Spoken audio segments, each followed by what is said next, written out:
questions. I have several different questions. They're going to answer them. We have some quick one-answer questions, and hopefully it'll be interesting. If you have some interaction, you want to ask some questions, go ahead. So Brandon, right off the top, what is causing this disruption in CRE, and why are we seeing this now?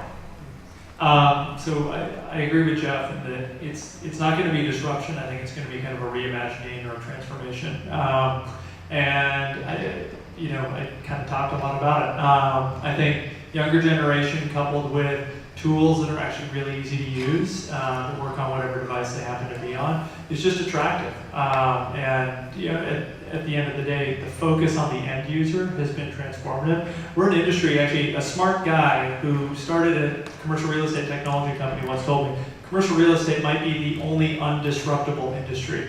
And it's because we're so distributed, right? We kind of all do what we want to do. You do what you want to do. And so in order to change behavior in an industry where command and control is very weak, when I was at CBRE, I looked at CBRE like my capital partner, not like my boss or my manager. Sorry, Elie. A very good capital partner, indeed. But you have to draw them in with great tools. And if you do, you're going to see success, and all the folks on this panel are seeing that. Okay, Alex? I'd say the number one thing is real estate static. Businesses are dynamic, and the real estate world is traditionally just an archaic world. Things are protected through leases and landlords and big, huge investments and multiple parent companies and big, huge long-term leases. And as companies start to grow and entrepreneurship is growing around the country and around the world, they're constantly changing. They have no idea how big they're going to be. They have no idea where they're going to be in 6 months, let alone 6 years. And so as technology is changing, it's making everything more efficient. So I would agree that disruption is not necessarily the right word. Efficiency is probably where I would put things. Okay, Matt? Yeah, I agree that efficiency is definitely the word. I think one of the main things that I think is helping this industry change is the speed with which you can actually develop new products from a technological standpoint. I know at BTS we're constantly agilely testing new features, and I'm sure you guys are all doing that the same. The ability for us to, for example, bring on 120 buildings for TIA Craft within 2 weeks and have them up and running with all their users around all the markets that they're in, I think is a testament to how quickly you can actually get people using your product. And I think, it's also a generational thing as well. All of our users, they have a mobile phone in their pocket. They want to use that for everything that they do, not just socially, but for their business as well. So I think those are two main drivers. Elie? I agree with everything that everybody said. I think there's a lot of factors. And one that I think can't be ignored, we all should remember, is that we're right now in a very good financial times where people have the money to invest in companies like this and in experimenting with solutions that are new and novel. So I think that there's a piece of this that is somewhat cyclical that we need to just always keep in the back of our heads, even while some of the fundamental things are changing. Second of all, mobility. It can't be said enough. Everybody always says location, location, location is real estate. Finally, there are the tools to allow us to live that and to create technologies that really bring that to life. But if there's disruption happening, and I have a slightly different perspective because we look across a number of different pieces of the real estate business, from supporting corporate occupiers to helping sell buildings, helping lease buildings. I think that it's that the fundamental way in which people consume real estate is beginning to be disrupted a little bit. And these changes happen only a few times in human history, where the relationship of the people in the real estate to their means of production is that relationship is changing. So hunter-gatherers used to wander around in forests, and you had people farming who stayed on farms, and you had people making in factories, working around industrial towns. You had knowledge workers chained to filing cabinets and typewriters, and now we are unchained. And so, because that fundamental mode of consumption is changing, I think that there is space in our industry for transformation at a level that there hasn't been before, beyond simply the efficiency, beyond the mobility, beyond the speed, all of which enable us to respond to that fundamental shift in demand. What that means is it's still early days, but it's interesting. Excellent. Is this thing working? There we go. All right, next question, Brandon. How is technology changing professionals' behavior in commercial real estate? So when I think about professionals in commercial real estate, I think about consumers. I think about people who are trying to get their jobs done as effectively as possible. And what kind of all the work that's being done up here is changing is kind of the speed, the location, when, why, and how you get that job done, giving you more flexibility to do it the way that you want to do it. I think the other thing too, though, is that it's getting more competitive out there. We were working with a listing brokerage team. So brokerage teams are now using Hightower to just power their entire listing business. And they're now using Hightower to pitch business, which is just really cool. So they walk in and they say, we're data-driven, technology-forward brokers. This is how we use technology to do a better job of marketing and transacting your space. And so the competitive dynamic right now, I think, is driving a lot of people to seek new ways to get an edge. And we're here to try to fill that void, and I think we're seeing success. Yeah, I would agree with everything. It's a little bit different with Pivot Desk versus Hightower. We're actually kind of working down the same road. But we're trying to make everybody more efficient. I think in general, the brokerage community wants to work on the deals that make them the most amount of money. They want to be as efficient. They want to help aid companies as much as they possibly can. And adapting to the new technologies is scary. I think everyone probably in this room would agree that the real estate world is not the most forward-thinking industry in the world. And so with all the new technologies coming in, and they're coming in fast, people don't like change. And when that happens, people get scared, people get confused, people kind of shut down. And so it needs to be very simple, it needs to be very clean, it needs to be easy to digest and to understand. And I think that's what we're all trying to do up here is make easy technologies for people to digest and make them more efficient so that at the end of the day, they can actually make more money, help more companies, build the business. Yeah, I agree. I think there's really two reasons why people use our technology on the brokerage side. It's to be better at what they do from a speed standpoint, be able to do more stuff faster, spend less time filling out spreadsheets. We want to kill Excel at VTS as well. And the other is really, frankly, to make money. Brokers are going to chase the deal, and if Boston Properties, Equity Office, Synergy, Tishman are in Boston are telling all their brokers you need to use VTS to log all your leasing information, then I'm going to start getting flooded with calls from brokers that say, hey man, like we want to get to know this because all the big users, all the big landlords out there are already using this. We want to look smart for them. So, same as us, we're seeing this natural network effect of people putting screenshots of our software in their landlord pitches, and then that being the focal point of why they win business. I'm asked constantly to go to pitches with brokers. So, any brokers out there, I charge a flat fee, and I'm happy to come to landlord pitch with you at any time. But it's definitely something that's a network effect throughout the industry. Okay, so I'm gonna pick a fight with you guys.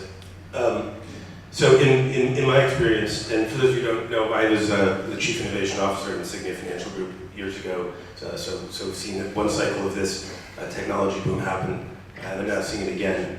And I think that if there's one thing that is consistent, it is not that commercial real estate is so far behind or resistant to change. It is that simply the best professionals in the commercial real estate industry are always focused on serving their clients. And they're focused on chasing deals, yes, but the focus on service remains tantamount and supreme for everybody who wins. And they have simply gone to where the tools to do it. They've always gone to the places where they can best serve their clients. And that usually has not been through technology simply because it hasn't been available. So to me, what I see is a continuation of the same patterns of behavior in our best professionals and the best professionals of our competitors. I'm not here to promote. But which is, I think that they are, I think that we are really moving, that professionals are continuing to move towards those things which enable them to bring the most knowledge to their clients the most effectively. And yes, to get deals done, but in the pursuit of client service, not in the pursuit of the almighty dollar. Yeah, look, I 100% agree. I was a broker for 10 years, so I sometimes think like that still. But definitely it's about the client service, and the more forward-thinking client service approach brokers are the ones that we're seeing come to us, to pitch that business using the software platform. So, everybody is eventually going to be brought on board to something of this, but you're totally right. It's the people that are thinking, okay, like how can I serve my clients better, be faster at what I do, and then of course want to win more business with that approach. So definitely. All right, we're at beautiful Boston, known for the innovation and the tech stuff. And I have a question. I know some of these companies are basically based in New York. I mean, is this change taking place in every U.S. city or market, or is it just San Francisco, New York? You hear that stuff all the time. Is it out in the other type of markets? I mean, what are you seeing there? I think it might have been Jeff who talked about deinstitutionalization of commercial real estate, which essentially just means bigger and bigger companies are owning more and more real estate. Bigger and bigger companies are brokering more real estate. I mean, CBRE is a global firm doing deals from South Africa to Alaska. And so the result is, and I think this is one of the really interesting things, is the industry consolidates like that. Companies like us who are bringing technology to them, we can actually touch more places. So the reason we're in Europe is not because I flew over to Europe and started slinging Hightower. It's because our customers told us that. Like, we're a global firm. We've got stuff in Europe, and frankly, we've got more problems in Europe tracking what's going on than we do in the US. Time differences, language barriers, currency exchange issues. That's the kind of problem that technology providers absolutely love, right? Where you can apply technology and get economies of scale there. So it's pulling us into very interesting little markets because the owners that we represent have real estate in a growing area. That being said, when we get into those markets and talk to kind of local or regional folks, it still does feel like they're kind of multiple years behind, I would say, the core markets. We moved from Seattle to Manhattan to be very close to the core of kind of the commercial world, and it's paid incredible dividends to be there. So it's really definitely coming from the brain trust, but that ownership kind of arm is growing long and getting us into markets that we never would have imagined being in before. So our company's actually headquartered in Boulder, Colorado. I moved out to New York about a year ago and built up the entire east coast of the company. Now we're in 30 markets. We've been asked to come to London, Berlin, Tel Aviv, South America, Australia. So I don't think that it's city specific. I think that there's pockets inside of each city that is a little bit more entrepreneurial, a little bit more willing to adapt to change. You'll see that with pockets in New York, San Francisco, Boston, Boulder, Austin, Texas, Seattle. We help these guys move from Seattle to New York. It really comes down to it's got to start somewhere, and you'll see technology kind of come out of specific pockets and also go back into specific pockets where it can adapt and it can change, it can become more efficient. You see certain valuations that are much higher in certain cities right now than they are across the country, and that's starting to grow and that's starting to adapt. So I think in general, it's growing, it's got to start somewhere, and the way that, I guess for lack of a better word, startup cities or startup communities work is all the creative people kind of find themselves in little pockets around the country, and that's where things start to develop and to adapt. Yeah, I think there's certainly, while there's a consolidation of players, to the top with major institutional companies. I mean, real estate is everywhere, right? I think the beauty of some of our platforms is that there's office space, there's square footage in every city in America, right? So that's why BTS, we're in 5 markets right now physically with offices, and that so that we can be close to the local customer and also service the CDs of the world that need us to be doing business for them in Dallas. We just brought on the tallest, newest building in Santiago, Chile. So there's awesome stuff happening going out on the border as well, and that's just because that's JLL's in Chile, and they wanted to use BTS on that building. So it just works out great. Elie, CBRE globally, unbelievable. So that's why I think this question is interesting for you. So there's definitely pockets where you have entrepreneurial activity, stepping up. Everybody knows this. I'm from Seattle with my boy Brennan. But I just remind everybody that in secondary markets around this country, for years, there have been some of the most innovative solutions taking place. It's often always in the big ones. So, for instance, in Minneapolis, you've had collaborative exchanges taking place, information exchanges taking place for a decade when everybody else was following another very, very, very different business model around gathering information. So I think there are definitely pockets of innovation that are hot right now, but for us, we see it as being across geographies, definitely around the world, as you guys said. There's a lot of innovation taking place in other markets. Often because there's different regulatory environments. So there's certain standards that are driven more towards certain standards that help drive innovation into some places. But at the end of the day, I think it's definitely a global phenomenon. All right, I'm going to get a little different here. I call this the one thing segment. Just kind of a short answer on this. What your answer is and why. So give me a major driver of tech in commercial real estate today. What is the major driver and why? Quick short answer. Kind of. I'm going to go with the easy one, mobility, because everyone's got it right now in their pocket, and it can drive a ton of value to your business. It would have been easier. I'm going to go with money. People want to make more money, figure out how to do it. Yeah, I agree with that. I think also, what I mentioned before is the speed with which people can speed. You can build technology so much faster now and get in front of users. Cheaper. It's cheaper to build. Kids can start up companies with two dudes and an app, whatever. You hear that, but 2 dudes and an app. I get those calls all the time, by the way. I'm going to kill CoStar, I swear to God. All right, good. Sorry. It's kind of hard to go last on the one thing. Ubiquity. The fact that all of these things can be done across all devices everywhere at any given time to everybody. All right. Next question. What's the one tech company in commercial real estate that's going to make the most waves in the industry other than yours? And no ass kissing with the guys at Online Panel. And I love all interview space and everybody. I'm just saying. So what's the company that you think is going to? Who is it? In commercial real estate? Yeah. Well, there's only 5 or something. There's 4 right here. I mean, more than So one of the technologies that we found fascinating, and we've seen customers have total aha moments when it gets deployed, is Floored. Floored is I love the Floored. Floored.com. Get on there. David Eisenberg. He's awesome. So Floored provides 3D interactive experiences in space, and they just do it in a very clean, crisp, powerful way. So we've seen customers' eyes just really open when they see that. Hello? I can't pimp you. I'll probably go with auction. Auction.com. Yeah, Awesome.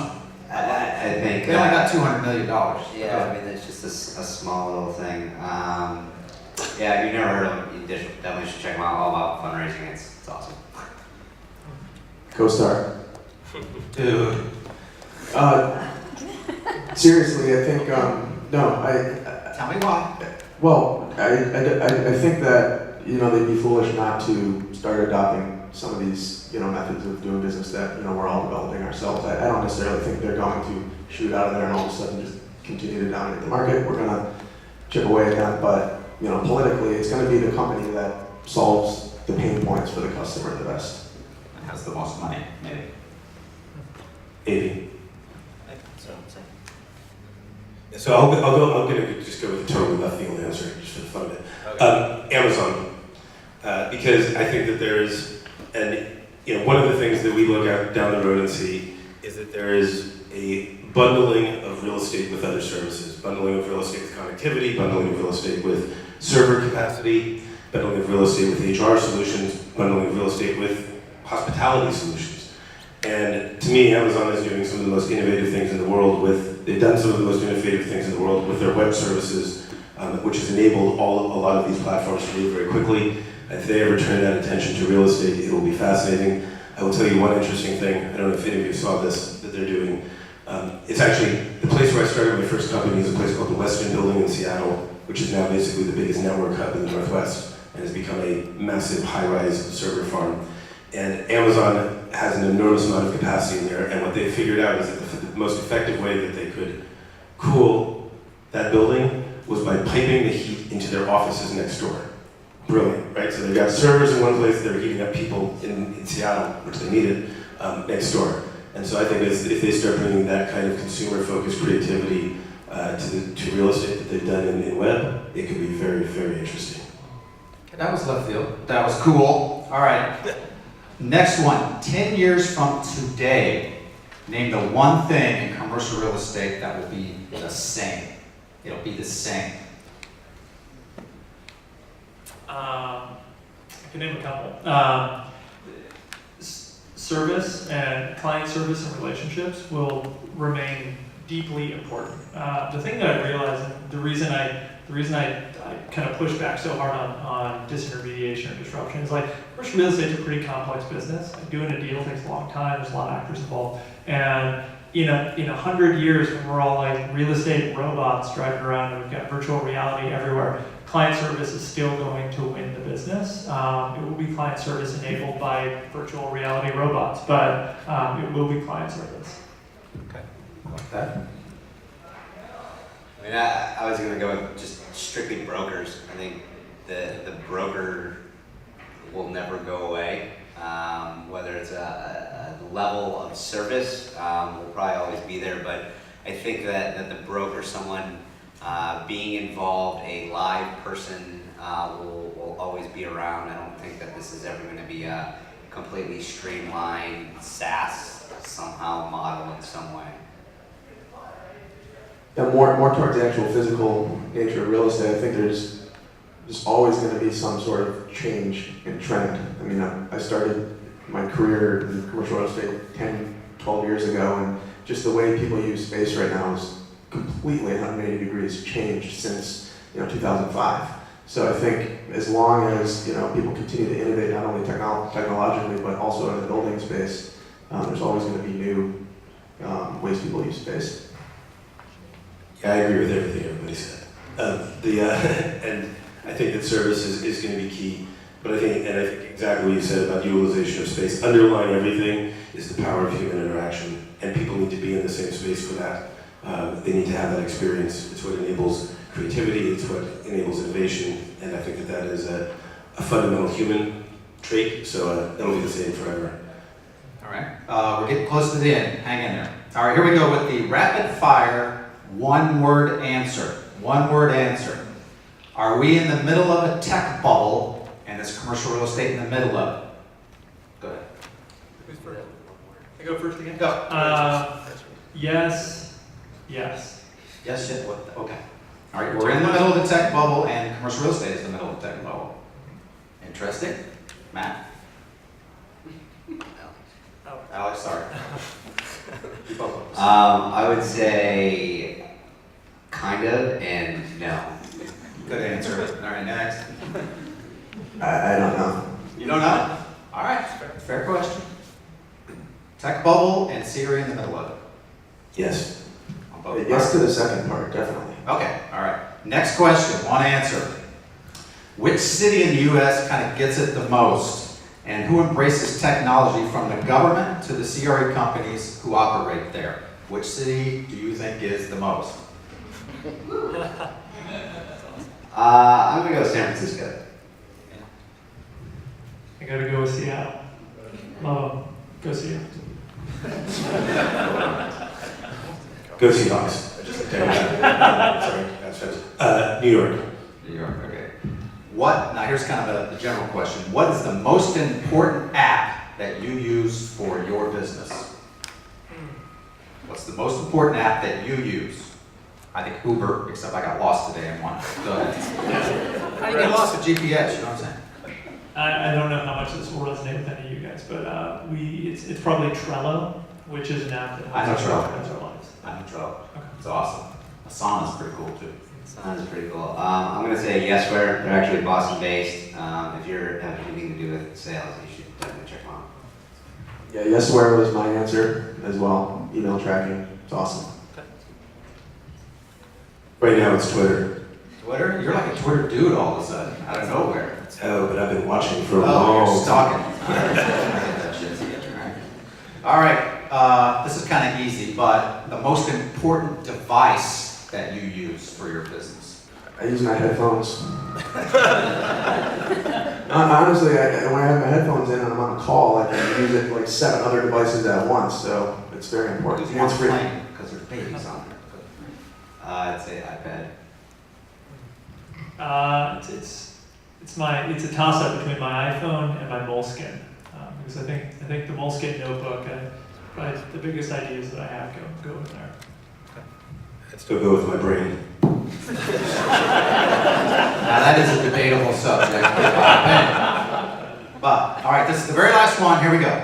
Name the one thing that will elevate the adoption of commercial real estate technology to the next level that is currently not being addressed. And I'm thinking like fiber optics or something. I don't know. What is that? What will elevate the technology to the next level that's not being addressed right now? So I think it's kind of being addressed. I mean, we're an industry that doesn't have a data platform that anyone can access and go build technology on top of. When that changes, I believe the industry will move forward at a rate that is exponential compared to today. I love that answer. That's a beautiful Me answer. too. Flying cars. Dude, come on. Flying cars? Not yet. Well, you can get hammered and go home. That's not a bad thing. Other drug. It's too forward thinking. It has to be something to do. I think it's actually with collaborative, just working together, collaboration. I think they need to figure out ways of having 2 companies sit right next to each other and still be able to work with some confidentiality. I don't know exactly what that looks like because the technology doesn't exist, but I don't know if it's, I mean, there's sound masking, which isn't really the solution, but something along those lines. Yeah, I think it's kind of a combination of the previous 2 answers. It has to do with data and then transparency. You know, the comfort with which people will be able to share information with not only technology systems, but other people within the industry. I think once, you know, we gain more traction collectively as an industry, CRE tech, you know, that'll eventually open the floodgates for people to be less reticent with sharing their information with companies like ourselves. The one thing that I have seen personally, obviously all these guys somewhat know each other, I know. There's such a friendly, let's help each other attitude that's going on that I think is fantastic. I think we're lucky in that sense. So, your answer. Name the one thing that will elevate technology that it's not being addressed. I don't know if it's not being addressed, but it's just beginning to take off is security and authentication. Apple Pay was just announced they're launching on Monday. Came out just as we walked in this afternoon. The ability to do secure transactions and secure identity authentication, I think, is going to be a big thing for us, both in how we do transactions and in how people access space. All right, thank you all very much. Thanks to Scott Hopkins.